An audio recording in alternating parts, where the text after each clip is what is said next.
Welcome back to Beagle Eye Visions. I'm so excited. I love Fallout. I'm having a lot of fun. The Fallout TV show is interesting. It's definitely entertaining. I think there's a lot of plot armor.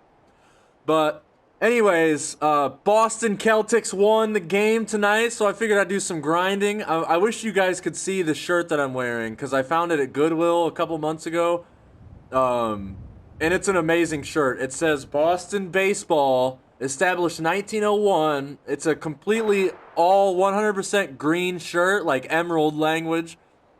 The shirt is all green, and in big white letters it says Green Monster. It's spelled Monstah.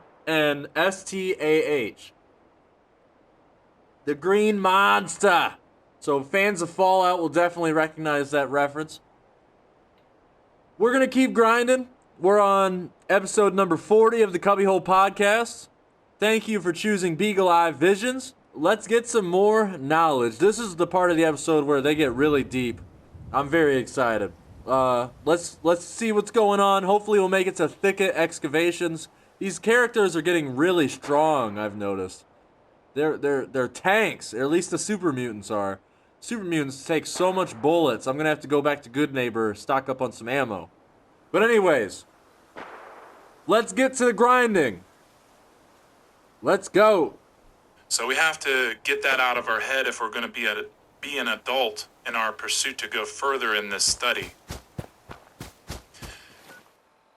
Looking at the slides with the G-square and compass, the Illuminati triangle eye, the inverted pentagram goat head, the Baphomet, and the swastika, these are all symbols that strike fear in many people, and it's understandable.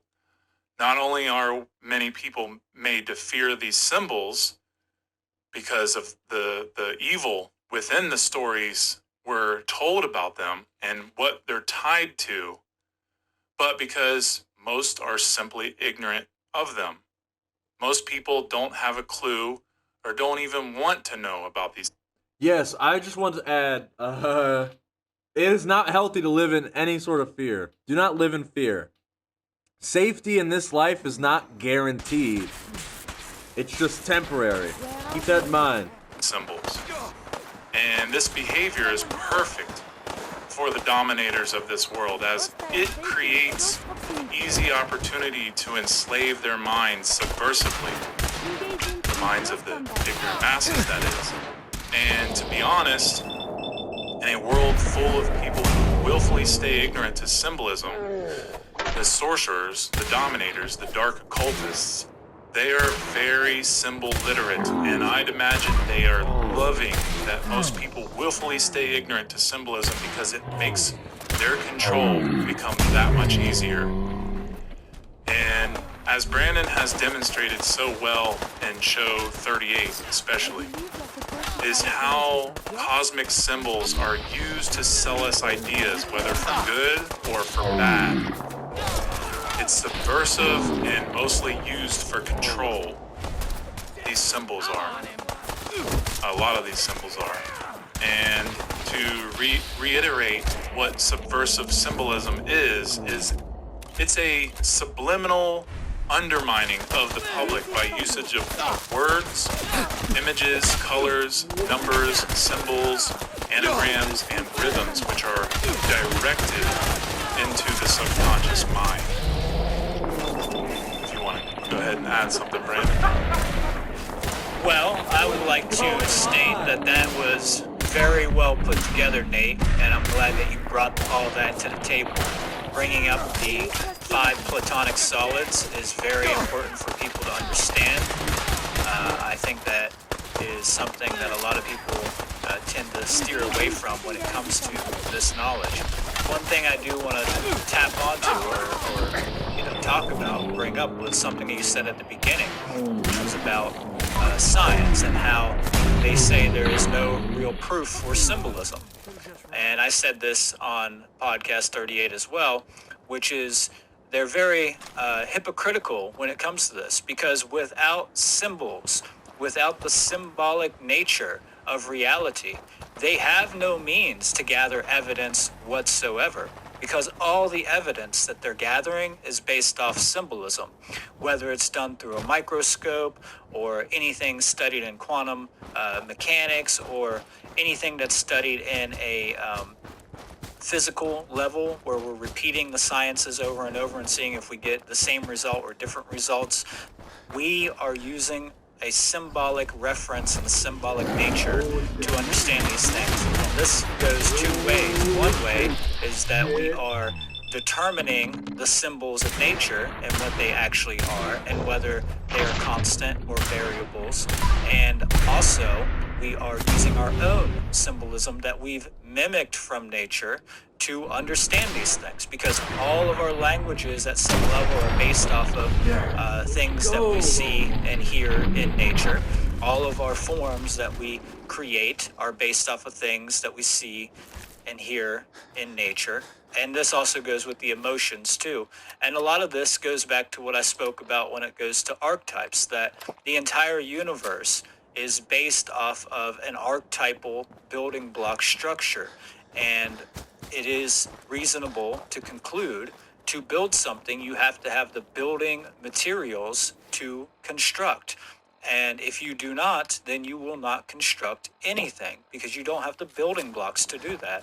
And this is what it comes down to, is that symbols and the archetypes of the universe are our building blocks to build things up with. And they are a means of transference of information for us to gather meaning within the realm that we exist and within ourselves.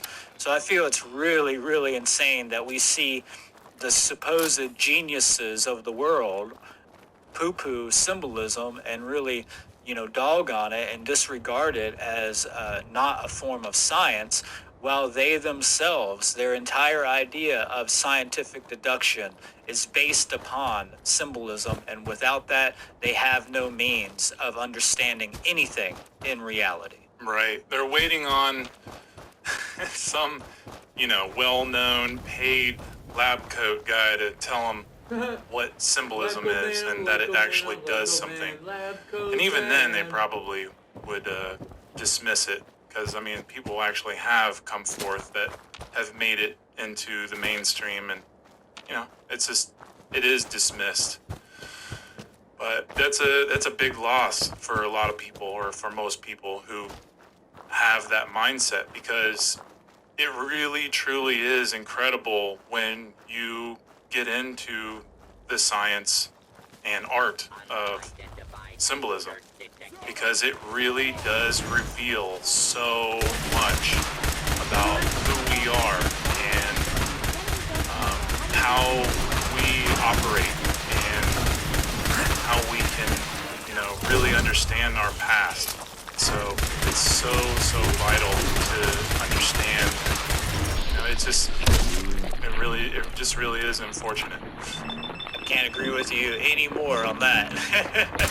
I think that's one of the major problems with the world, is that people don't see it through the eyes of a symbolic, literate mind, And we have a lot of people who intuit a lot of symbolism, but if the intuition is not filtered through the intellect, then you have no meaning of finding the purpose or the actual meaning. What I should say is that you have no means of finding the meaning or purpose of that message, I find that very often than not, that we see people who will have a great intuition, but they have no meaning of filtering their intellect, which means they don't understand what the intuition is really telling them. They're just kind of assuming what it's telling them, which is fine. We all make assumptions about all kinds of stuff. We have to. But it's better to get to the gnosis of that intuition by filtering it through the left brain, Right. And I think a lot of people kind of have the mindset of like the pseudo crystal spiritualism when it comes to symbolism, where it's like they think like, oh, what do crystals actually do? And I could say, well, they do have certain energy. It's not like they're just created for no reason, but the way that people use crystals kind of that new agey way. It is a little funky, it definitely is a turnoff to a lot of left brainers, and I can understand that because it doesn't really do much for me either. However, I think that it's just, when you don't, look at, like, if you're ignorant to crystals, if you're ignorant to, like, what they actually can do to their, what kind of energy they do possess, or the energy that they take, the energy that they consume, I think that, because, supposedly a lot of crystals can actually, like, consume bad energy too, not just give good energy, but consume bad energy. And I think, like, or how you can charge a crystal in the sun. I think there's truth to those things. And I know that if I were to become more crystal literate, I would probably respect them more and understand them more. Doesn't mean that I, believe in the powers that they possess, but I think, the point about symbolism is when you become literate of the meaning and you start to see the mathematical equation add up, and from the meaning to what the symbol is and what the symbol's telling you, and you're listening for it, then you start to really have a beautiful unfoldment, almost like the lotus flower. It starts to unfold, and you start to see the whole flower for what it is. And I think that it's so important that we give things like this a chance and not just throw it away as some kind of pseudo spiritual funk. And because, people have been doing it for thousands of years. You can't just say, like, oh, well, people have been doing it this long that, there's nothing to it. It's like, well, there actually is. You're just not opening your mind and, allowing it to unfold. And that's really the truth. Absolutely, Nate. It's very interesting that you bring up the crystals things, because I always point out crystals to people, and I, prove to them, hey, your cell phone is using crystals. Your television is using quartz crystals. Radios were first made with quartz crystals, Right. There's all these technological applications for crystals, but if the crystal doesn't fall in the means of technological application, then all of a sudden it becomes pseudoscience or some kind of quackery, right? Right. But yet we do know that everything has a vibrational frequency that it releases, and all things can absorb too. We have the L and the mag coming together, the electromagnetic fields working constantly all around us, and so do crystals. This is why they can absorb or put out good and negative energy depending on what's going on with them. So we can say that it is a biotechnology. It is affecting us at a certain level. Now, does it affect us to the degrees that a lot of people says it does? Well, I don't think so. I think a lot of the new age stuff really likes to embellish a lot of these effects, but can it give us good results? Well, absolutely. Can we find purpose for these things and use for them in our own daily lives? Absolutely. Oh my God. Yeah, I mean, I got into crystals pretty big for a long time, and I definitely had some positive results from using them in many, many ways. So yeah, that's just another thing. You're completely right. It's like, oh, if it doesn't fall into the realm of technological use, then it obviously must be some kind of quackery. And this is just absolute nonsense. It's just garbage. We do have to understand and broaden our own minds to understand that there are things in reality that do affect us, physically. There are things that do affect our psyche, that do affect our emotions, that do deal and interact with energies and frequencies at this level, of reality. Absolutely.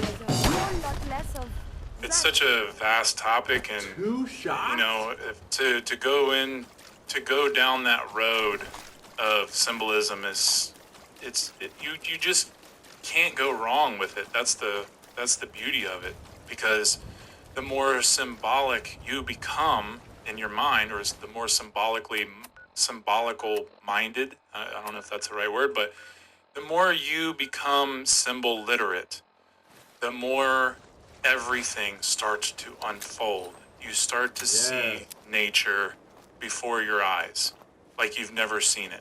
And that is 100% unwaveringly the truth. And I know that definitively. So another type of symbolism that I really am, I really love to study and I'm very infatuated with is stellar symbolism.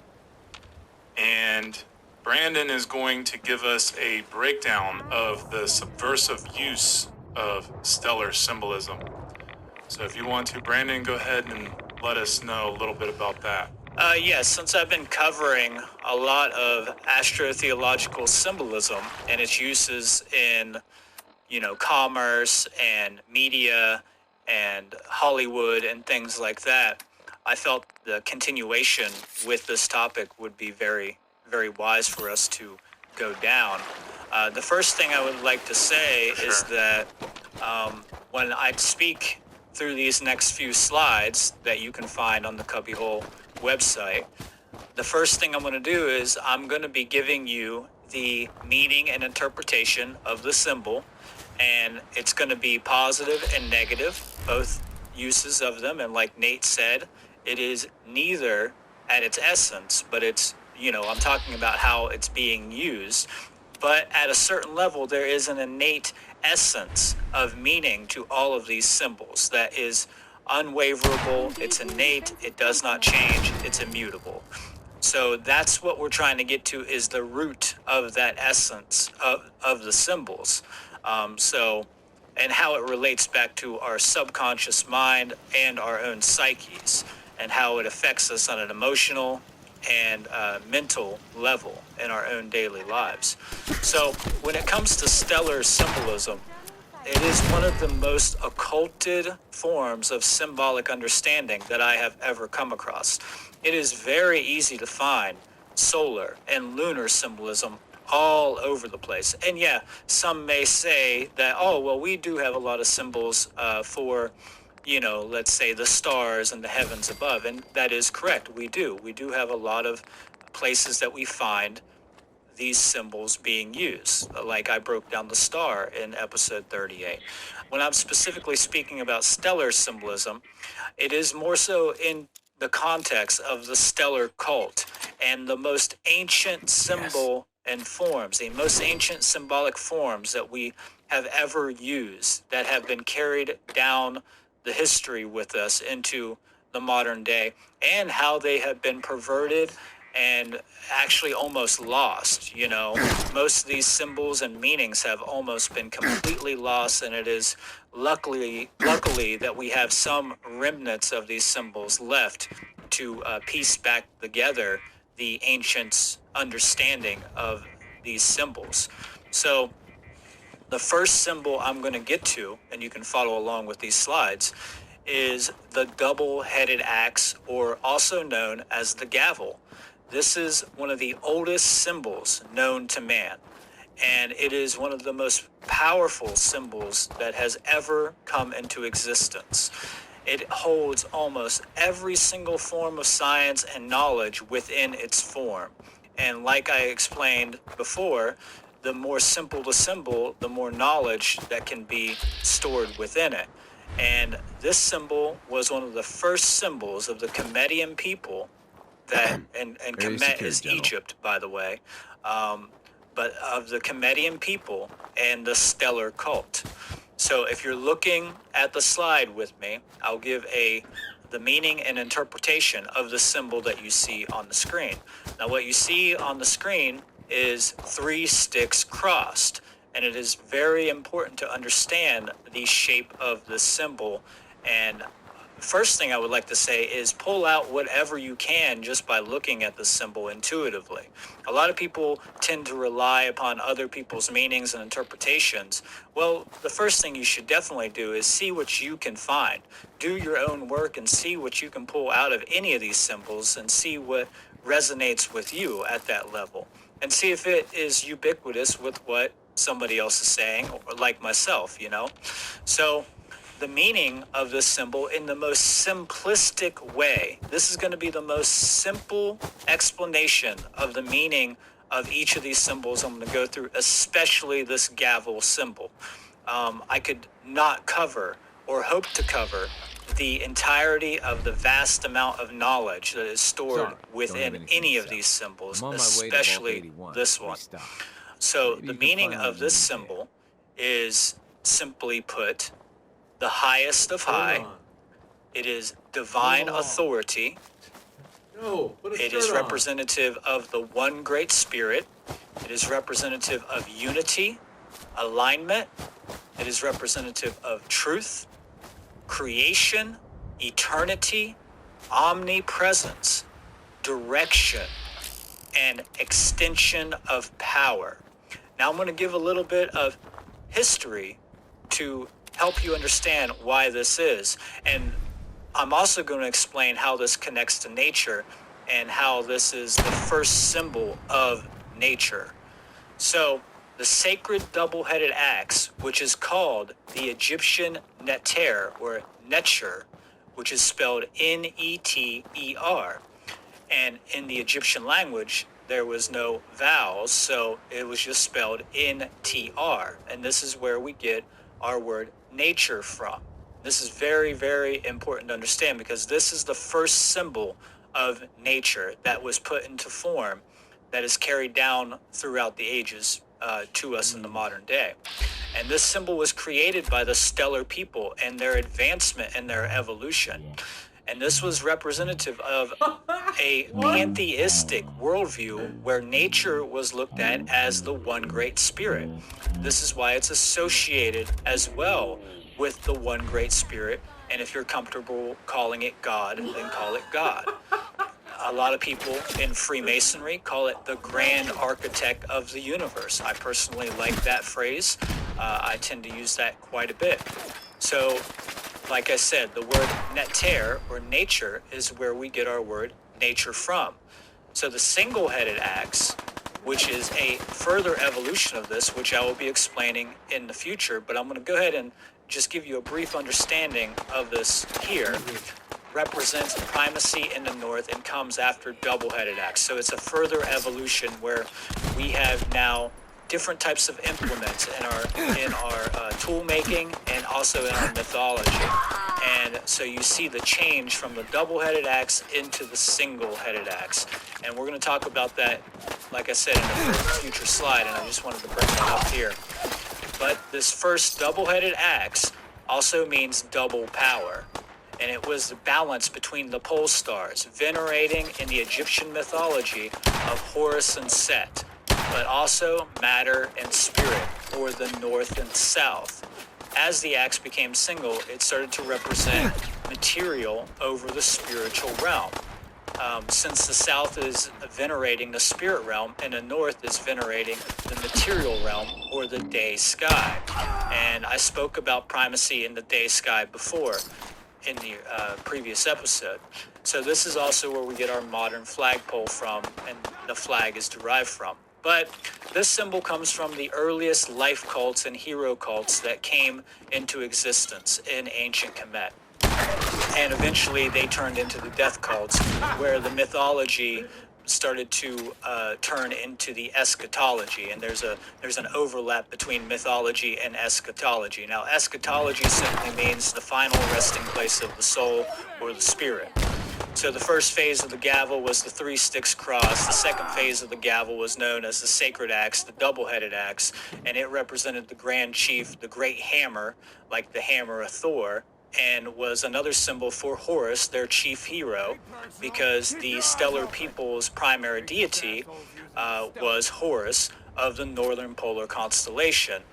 And this also gets turned into Horus of the double horizon, or the cleaver of the way in the first solar cults later on. So the first primary deity of the ancient Egyptians and the stellar people was Set. And a lot of people get this confused because they think Horus comes before Set, but it was actually Set that was the first primary deity, and he was the god of the South Pole. And this is because spirit was seen to reign over material. It was seen as the causal cause to the ancient people. So that's very important to understand. And I know that is a lot to take in when I just said I was going to try to keep it simple, but that's the simplest way I can go over this symbol because it's such a powerful symbol. There's so much to it that we really do need to understand some of the history behind this. And I hope I did a decent job explaining some of that because there's so much more to this that, like I said, I couldn't hope to explain all of this. But if we take a look back at this symbol, we can see why these things are associated this way. Well, why is it associated as the highest of high? Well, this is because of the veneration into the northern polar constellation known as Ursa Minor, where we have the northern pole star. And this was looked at as the divine architect of the universe, the northern pole star, the highest of high. Why is it unity? Well, it's about balance. It's about balance coming into the center. It's about centerness, or the centropic force of nature, and this is, if you look at it, you could say that all the lines are directed into that inner point. It's about alignment as well, right? So it's about unity and alignment. So this is about the left brain and right brain, the sacred masculine energies and feminine energies coming together. This was about truth because that ties in with divine authority. Truth is the only authority in existence.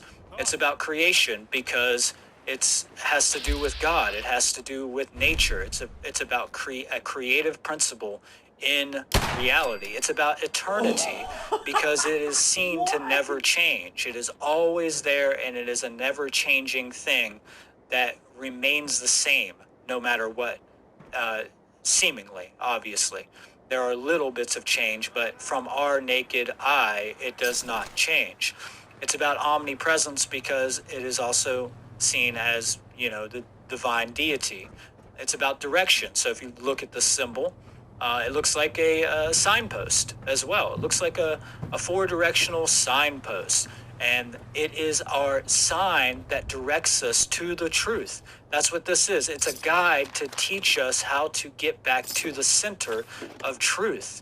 But it's also about spatial awareness because we find that it holds all the science of which movements we can make of spatial awareness. You can put that top section of the gavel or the double-headed axe in a cube, and you'll understand what I mean about that. Nathan did a great job of explaining this in his previous presentation called Earth Brain.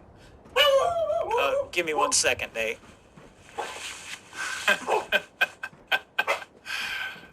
Thanks, dog. Thanks for the howling ovation. Come on, Sophie. That was my grandmother. She's taking off. Oh, that was her that was howling? Yeah, that was the dog. That was definitely the dog. I forgot to tell her that I was about to record, and she was taken off to her friend's house. So, but yeah, we can just continue off from that.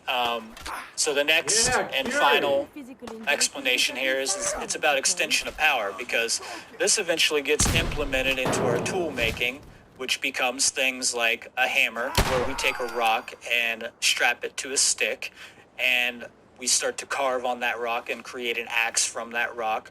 But it's about extension of power, and this is because we started to implement this symbol into our own tool making, which became things like, a hammer or a hatchet or a double-headed hammer, obviously, where we take a stone and strap it to a stick.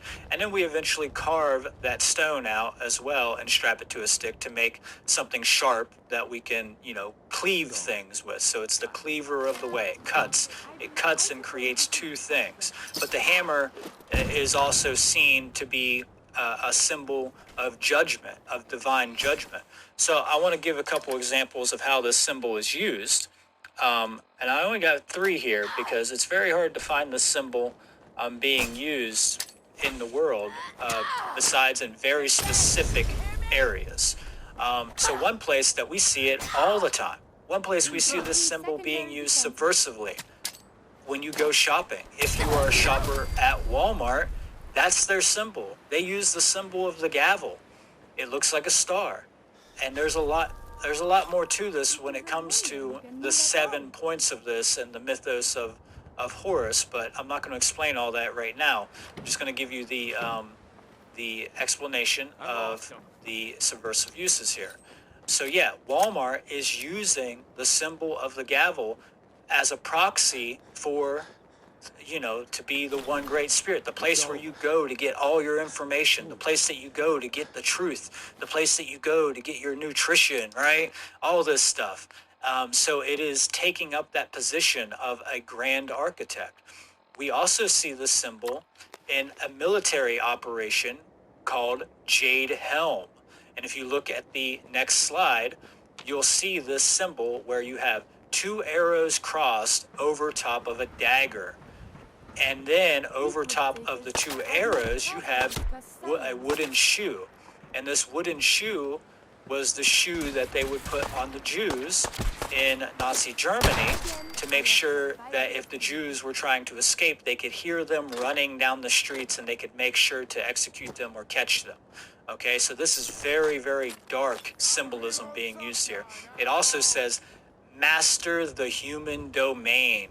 So this is all about control. This is one of the most dark symbols, symbolic associations of the gavel being used.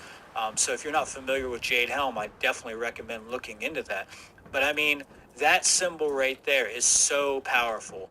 You have 2 arrows crossed over a dagger, and then you have the shoe in the middle of that. And this is what the military is using. You see the dark occult using subversive symbolism all over the place in our world. And this is about control. I mean, it says it right on there. Master the human domains. They want to be the masters. They're claiming to be the owners of the human domain. Another place that we see this symbol is in the courtrooms. This symbol is used as judgment from the judge himself. There's a lot of symbolism in courtrooms, and we spoke upon maritime admiralty law a little bit in the past, but this does tie in with that.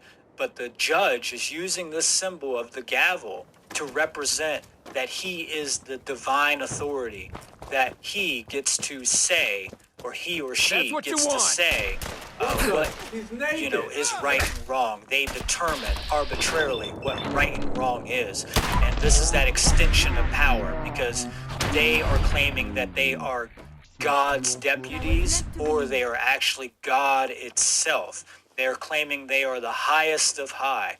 And this is very, very dark symbolism. And the picture that I have provided there for the gavel is actually a Freemasonic gavel. And we find more often than not that Freemasonry is associated with municipality, at least the corrupted versions of Freemasonry, which we will be explaining the difference here later on. So I hope to explain this symbol much more clearly in the future, and I know that I probably could have done a better job here, but this is an extremely powerful symbol, and I could not say that enough, that people need to understand this symbol in particular. And if you're very interested in learning more about this symbol, I would recommend checking out Albert Churchward's work from books like The Arcana of Freemasonry, Signs and Symbols, The Evolution of the Human Race. Some of his books are very, very important to understand this symbol and the evolution of the 3 hero cults that I'm speaking about. So we're going to continue on here to the next. Okay, guys, this show is actually at its end. Brandon and I recorded 3 hours worth and decided to split the whole episode into 3 shows. So make sure to follow up to the next couple of episodes as we go further into stellar symbolism, the scientific and subversive uses of it, including bear symbolism, star symbolism, and the all-seeing eye symbolism. And the third part of this show will be episode 42. And there we will begin to cover Freemasonry. It is very important to listen to these shows in order. The value is way greater and the confusion will be way less. So we hope you found clarity and value in this show today, and you can find more shows, presentations, and news at CubbyWhole.com. That's CubbyWhole.com. Plus, Douglas Martin's, Brandon's, and my work is now up on OneGreatWorkNetwork.com. And as for now, a new show comes out every Friday at 12 p.m. Pacific time. So stay tuned for more. And if you have any questions regarding the topics for these shows or the Seed for Growth event, please email us at cubbyhole@mail.com. That's cubbyhole@mail.com. Also, any donations are appreciated, as anything that's given will go directly to the CubbyWhole website. Nice. Just hit the donations button on the website, and it's set up pretty easy to operate from there. So, okay, guys, I'm your host, Nate Cap. Thank you for listening, and remember, do no harm, defend truth, and keep transcending dogma.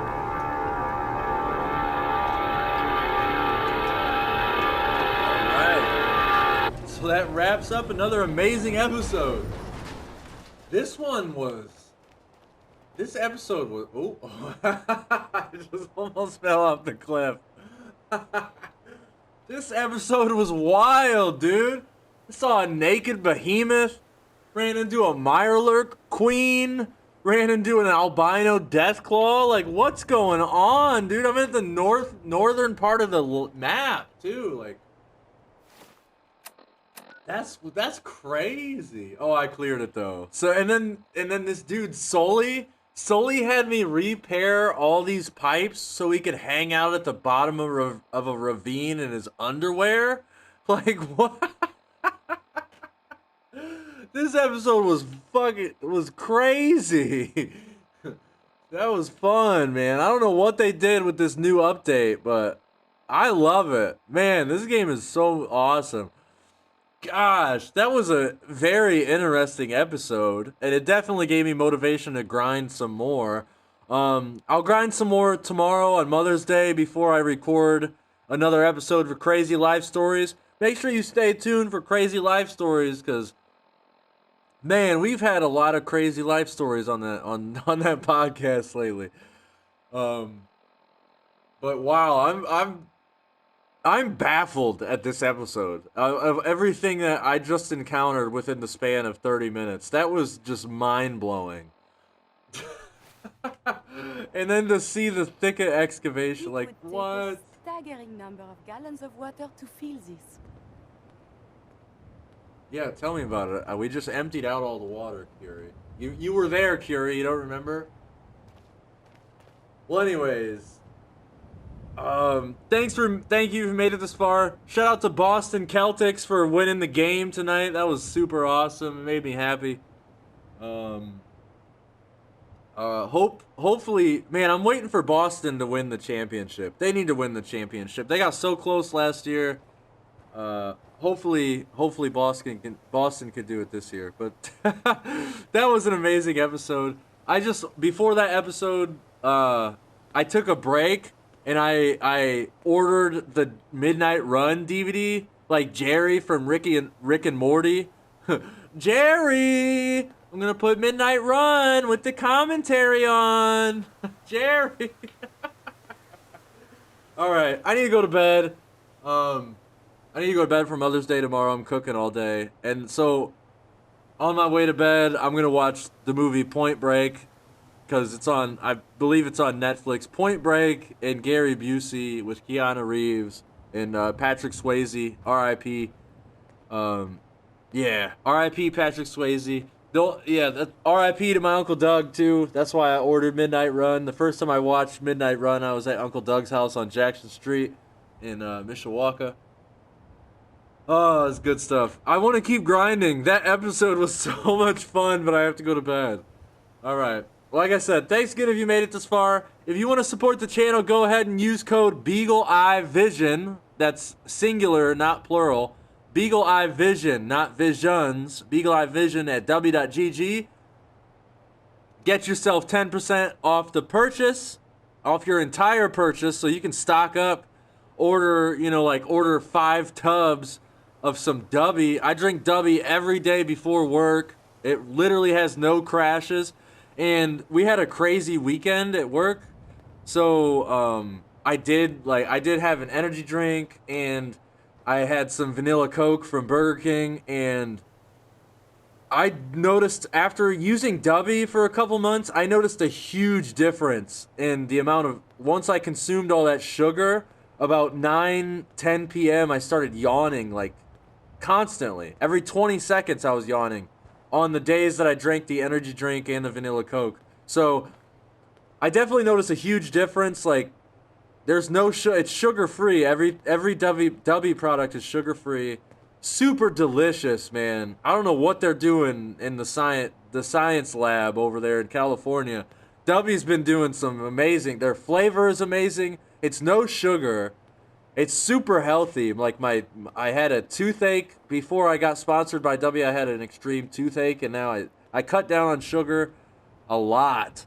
And my teeth haven't been hurting. Like, I feel great. There's no crash, literally no crashes. When I drink Dubby at work, I don't crash. I don't yawn. I have energy all night. It's good stuff, man. Dubby.gg. Good stuff. Just like CubbyWhole. CubbyWhole is so good. I'm gonna have to get one of them CubbyWhole sweaters here soon. I bet they're so soft. I bet they're so comfortable. And I've been watching a crap ton of Pokemon lately. The character Brock in Pokemon reminds me of Nate Cap. Brock is just, he's such a loving character. He loves all Pokemon, and he wants to take care of them, and he makes his own recipes, and like, but he loves and respects humans too. You know, he was taking care of all, like, a house full of his brothers and sisters. Like, he was being, nanny Brock. Shout out to Brock, man. Shout out to Nate Cap. Shout out to Brandon Martin. These guys are amazing. Absolute legends. I know what I know because I stand on the shoulders of giants. I can talk about them all day. I don't want to bore you guys, though. Look at my Nuka-Cola Quantum Pit-Boy right there. I love these, the marketplace. Like, I've never been a fan of mods. I need to go to bed. Thank you for made it this far. Shout out Dubby. Shout out CubbyWhole. Maybe if I hang out with Brandon Martin this summer, or maybe next year, I'll just purchase, I'll buy it. I'd love to buy a sweater, like, in person. I'd much rather do that over paying for shipping sucks. You know, same with Dubby. Like, Dubby, paying for the shipping on Dubby kind of sucks. But you have to order in bulk, because if you order in bulk, like, I ordered 4 tubs the last time I ordered some Dubby. And the shipping doesn't change much the more you order. So it's better to, like, stock up, order a bunch all at once. Hopefully, maybe I'll have enough money to do the How to Become the True Media seminar again. I would really love to, but Mark Passio is sounding like the class might be full by the time I can afford it. So, I don't know. Maybe I can get a scholarship. Who knows? Who knows? Thanks again if you made it this far. Shout out Boston. Love you guys. I love you guys. Love you, audience. Love you, new subscribers. Almost got to 150 subscribers. Very loyal subscribers. Somebody did an awesome comment that made me super happy. Got me super motivated. I read the comment before work. It was like, "Yo, thank you for your work. I love your personality and all that good stuff." And I was like, "Yeah, man, yeah." I got fired up, like the Illusion always says. Shout out to the Illusion too. I got super fired up after reading that. So, stay tuned. I'm gonna grind some more. Upload some more episodes, roam the wastelands. Let me know if you want me to switch the video games up, or should I keep playing Fallout? Who knows? I don't know. I'm gonna go watch Point Break, chill, relax, watch the tube, get on the Netflix, go to sleep, cook dinner all day. Yeah. Thanks again. Amazing. I love this episode. I can't wait to watch it back. All right. Shout out to the new subscribers. Stay tuned and stay golden.